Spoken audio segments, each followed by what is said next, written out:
బట్టతలతో బాధపడుతున్నారా? ఆధునితనమైన పద్ధతిలో హెయిర్ ట్రాన్స్ప్లాంటేషన్ చేయబడును. Face clinic, Hyderabad. నమస్కారం అనిల్ సింగ్ గారు. నమస్తే Shirisha. So credit card use చేసి చాలామంది కూడా అంటే వాళ్ళకి తెలిసిన ఆప్షన్స్ని ఎక్కువగా వాడుతూ ఉంటారు, కానీ అందులో మనకి చాలా లాట్స్ ఆఫ్ ఆప్షన్స్ అయితే ఉంటాయి. బట్ అందులో మనం యూజ్ చేసేటప్పుడు ఎలాంటి జాగ్రత్తలు తీసుకోవాలి, ఇంకే రకంగా యూజ్ చేస్తే మనకి బెనిఫిట్ అవుతూ ఉంటుంది? క్రెడిట్ కార్డ్ ఇది ఒక డబుల్ ఎడ్జ్డ్ స్వాడ్, అంటే ఒక కత్తి లాంటిది అనమాట. నిజంగా మన జీవితాలనే కట్ చేసి పాడేస్తుంది. అఫ్కోర్స్ కరెక్ట్గా వాడితే మనకే ఒక డిఫెన్సివ్ వెపన్ లాగా ఉంటుంది అనమాట. ఎందుకంటే మనకున్న క్రైసిస్లో మనకున్న అర్జెన్సీలో ఫైనాన్షియల్ రిక్వైర్మెంట్లో క్రెడిట్ కార్డే ఫస్ట్ పనికి వస్తుందండి. ఎందుకంటే ఒక పర్సనల్ లోన్ అప్రూవ్ అవ్వాలి అంటే ఒక రోజు పట్టచ్చు, ఒక వారం పట్టచ్చు, నెల పట్టచ్చు. కానీ క్రెడిట్ కార్డ్ ఏంటంటే ఎప్పుడు మీ దగ్గర ఒక కార్డులో ఒక క్రెడిట్ లిమిట్ అనేది రెడీగా అవైలబుల్. అవును. సో అలాంటప్పుడు ఒక చిన్న తప్పు నా ఫ్రెండ్ చేశాడు. అయితే ఇది ఎంత చిన్న తప్పు అంటే 50 రూపాయలు. అసలు 50 రూపాయలు కూడా చిన్న తప్పు ఎలా అవుతుందంటే అది ఇంకా మరీ సిల్లి తప్పు అంటారు. చిన్న తప్పు కాదు, సిల్లి తప్పు అంటారు. కానీ అదే పెద్దగా ఎగ్జాక్ట్లీ అదే పెద్ద ప్రాబ్లం తెచ్చిపెట్టింది మా ఫ్రెండ్కి. అదేంటో మీరు అందరూ తెలుసుకోవాలి. ఫస్ట్ అండ్ ఫార్మోస్ట్ ఏంటంటే మనం అందరం క్రెడిట్ కార్డ్స్ రెగ్యులర్గా వాడతాం. చాలామంది స్మార్ట్ క్రెడిట్ కార్డ్ వాడేవాళ్ళు ఏం చేస్తారంటే క్రెడిట్ కార్డు స్టేట్మెంట్ డేట్ అయిపోయిన తర్వాత నెక్స్ట్ డే నుంచి credit card statement next 45 days వరకు మనకు రాదు. కాబట్టి కార్డు వాడతారు. ఎందుకు వాడతారు? నాకు 30 to 45 days credit limit time దొరుకుతుంది, ఇంట్రెస్ట్ ఫ్రీ పీరియడ్ ఉంటుంది, నెక్స్ట్ మళ్ళీ నేను నెక్స్ట్ మంత్లోనే 45 రోజుల తర్వాత నేను కట్టుకోవాలి, 30 లేదా 40 రోజుల తర్వాత. That's a wonderful thing. ఎందుకంటే అప్పటిదాకా నా డబ్బులు బ్యాంక్లో ఉంటాయి కదా, నాకు ఇంట్రెస్ట్ వస్తుంది కదా. సో అది బెనిఫిట్. అయితే మావాడు ఏం చేశారంటే మా ఫ్రెండ్ ఎగ్జాక్ట్లీ 40 డేస్ తర్వాత అతనికి డ్యూ డేట్ వచ్చింది. క్రెడిట్ కార్డు బిల్ ఎంత వచ్చింది అనుకున్నారు?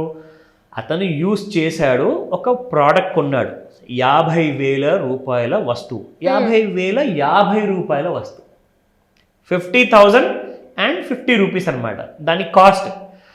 వీడేం చేశాడు, సర్లే మనమైతే పూర్తి అమౌంట్ కట్టేస్తున్నాం కదా, ప్రతి నెల వాడు అలాగే చేస్తారనమాట. జనరల్గా యూజ్ చేసుకుంటాడు, పూర్తి అమౌంట్ కట్టేస్తాడు. ఈసారి ఏం చేశాడు, హడావుడిలో 50,000 అమౌంట్ కట్టేసేసాడు.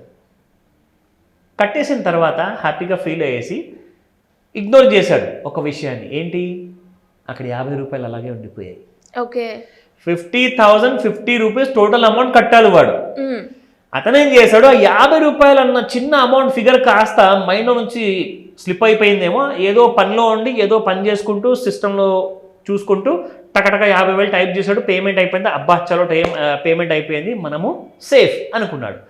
ఏమైందంటే next month bill due date వస్తుంది కదా, అప్పటిదాకా వాడు ఆ కార్డు వాడలా. ఎందుకంటే అతని దగ్గర ఒక 10-15 కార్డ్స్ ఉన్నాయి. సో కాబట్టి ఆ ఒక్క కార్డు అతను వాడలేకపోయాడు, ఎందుకంటే అతను వానికి అవసరం పడలేదు కాబట్టి.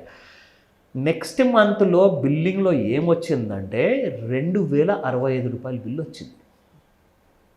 అంత ఎక్కువగా వచ్చింది సార్? ఎగ్జాక్ట్లీ. వీడు కూడా అదే అన్నాడు, అంత ఎక్కువగా ఎందుకు వచ్చిందని చెప్పేసి కస్టమర్ కేర్ కాల్ చేశాడు. కాల్ చేస్తే వాళ్ళు వివరంగా అన్నీ చెప్పారు. ఆ వివరంగా చెప్పిన డేటా, ఆ ఇన్ఫర్మేషన్ మొత్తం మీకు చెప్తా.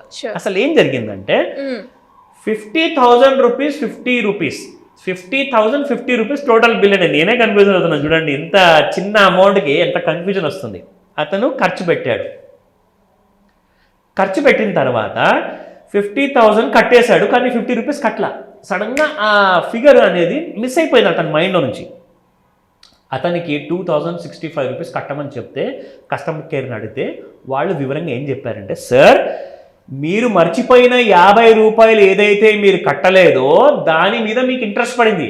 అవునా, 50 రూపాయల పైన కూడా ఇంట్రెస్ట్ వేస్తారా? సరే వేసుకోండి అన్నాడు. ఎంత? 3.5% ఇంట్రెస్ట్ పడిందండి. 3.5% కదా, సరే కట్టేస్తాను అన్నాడు. అలా కాదండి, 50,050 రూపీస్ టోటల్ అమౌంట్ పైన మీకు ఇంట్రెస్ట్ పడింది అంటది. అదేంటి, నేను 50,000 కట్టేశాను కదంటే మరి 50 రూపాయలు కూడా అందులో భాగమే కదండి. అవును. సో కట్టకపోతే 50,000 రూపాయల 50 రూపాయలు ఏదైతే ఉందో టోటల్ 50,050 రూపీస్ ఫిగర్లో ఇంట్రెస్ట్ పడింది. అది ఎంత పడింది అనుకున్నారు? 1,750 రూపీస్. అంత ఎక్కువ ఇంట్రెస్ట్ రేట్? ఎగ్జాక్ట్లీ 3.5%. సో అదొక ఇంట్రెస్ట్ పడిందా? ఆ ఇంట్రెస్ట్ పైన 18% GST. బాగుంది. 315 రూపాయలు టోటల్ చేసుకుంటే 1750 ప్లస్ 315 రూపాయలు మీరు టోటల్ చేసుకుంటే 2065 రూపాయలు టోటల్ అమౌంట్ డ్యూ అయింది సార్, దయచేసి కట్టండి. ఇతను షాక్లోకి వెళ్ళిపోయాడు మీరు కంప్లీట్గా. చెప్తూ ఉంటే 50 రూపాయలు మర్చిపోయినందుకు, కట్టలేనందుకు ఇంత రివాల్వింగ్ ఇంట్రెస్ట్ పడింది అతనికి. అంటే ఎంత ఎక్కువ శాతం పడిందా సార్? జస్ట్ 50 రూపీస్ పైనే ఈ 2065 రూపీస్ చూసుకుంటే 41 టైమ్స్ ఎక్కువ కట్టాడు వాడు. అతను మర్చిపోయిన తప్పుకి, చిన్న 50 రూపాయల తప్పుకి ఒక 45 డేస్లో రేట్ ఆఫ్ ఇంట్రెస్ట్ అతనికి పడింది 2065 rupees including GST tax. 41 times ఎక్కువ కట్టాడు.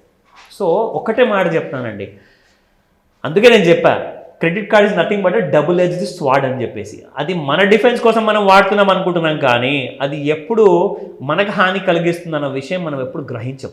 సో ఇలాంటి చిన్న చిన్న తప్పులు చేయకండి. మన ఆస్తులు కూడా అమ్మాల్సి వస్తుంది ఒకవేళ ఇలాంటి తప్పుల్ని మనము కంట్రోల్ చేసుకోకపోతే. సో దయచేసి జాగ్రత్తగా క్రెడిట్ కార్డ్ని వాడుకోమని చెప్తాను. అతనికి 2065 రూపీస్ కట్టమని చెప్తే కస్టమర్ కేర్ని అడిగితే వాళ్ళు వివరంగా ఏం చెప్పారంటే, సార్ మీరు మర్చిపోయిన 50 రూపాయలు ఏదైతే మీరు కట్టలేదో దాని మీద మీకు ఇంట్రెస్ట్ పడింది. అవునా, 50 రూపాయల పైన కూడా ఇంట్రెస్ట్ వేస్తారా? సరే వేసుకోండి అన్నాడు. ఎంత? 3.5% ఇంట్రెస్ట్ పడిందండి. 3.5%మే కదా, సరే కట్టేస్తాను అన్నాడు. అలా కాదండి, 50,050 రూపీస్ టోటల్ అమౌంట్ పైన మీకు ఇంట్రెస్ట్ పడింది అంటది. అదేంటి, నేను 50,000 కట్టేశాను కదంటే మరి 50 రూపాయలు కూడా అందులో భాగమే కదండి. అవును. సో కట్టకపోతే 50,000 రూపాయల 50 రూపాయలు ఏదైతే ఉందో టోటల్ 50,050 రూపీస్ ఫిగర్లో ఇంట్రెస్ట్ పడింది. అది ఎంత పడింది అనుకున్నారు? 1,750 రూపీస్. అంత ఎక్కువ ఇంట్రెస్ట్ రేట్? ఎగ్జాక్ట్లీ 3.5%. సో అదొక ఇంట్రెస్ట్ పడిందా? ఆ ఇంట్రెస్ట్ పైన 18% జిఎస్టీ, బాగుంది, 315 రూపాయలు టోటల్ చేసుకుంటే 1750 ప్లస్ 315 రూపాయలు మీరు టోటల్ చేసుకుంటే 2065 రూపాయలు టోటల్ అమౌంట్ డ్యూ అయింది సార్, దయచేసి కట్టండి. ఇతను షాక్లోకి వెళ్ళిపోయాడు కంప్లీట్గా. 50 రూపాయలు మర్చిపోయినందుకు, కట్టలేనందుకు ఇంత రివాల్వింగ్ ఇంట్రెస్ట్ పడింది అతనికి. అంటే ఎంత ఎక్కువ శాతం పడిందా సార్? జస్ట్ 50 రూపీస్ పైనే ఈ 2065 రూపీస్ చూసుకుంటే 41 టైమ్స్ ఎక్కువ కట్టాడు వాడు. అతను మర్చిపోయిన తప్పుకి, చిన్న 50 రూపాయల తప్పుకి ఒక 45 డేస్లో రేట్ ఆఫ్ ఇంట్రెస్ట్ అతనికి పడింది 2065 rupees including GST tax. 41 times ఎక్కువ కట్టాడు. సో ఒకటే మాట చెప్తానండి, అందుకే నేను చెప్పా credit card is nothing but double edged sword అని చెప్పేసి. అది మన డిఫెన్స్ కోసం మనం వాడుతున్నాం అనుకుంటున్నాం, కానీ అది ఎప్పుడు మనకు హాని కలిగిస్తుంది అన్న విషయం మనం ఎప్పుడు గ్రహించం. సో ఇలాంటి చిన్న చిన్న తప్పులు చేయకండి.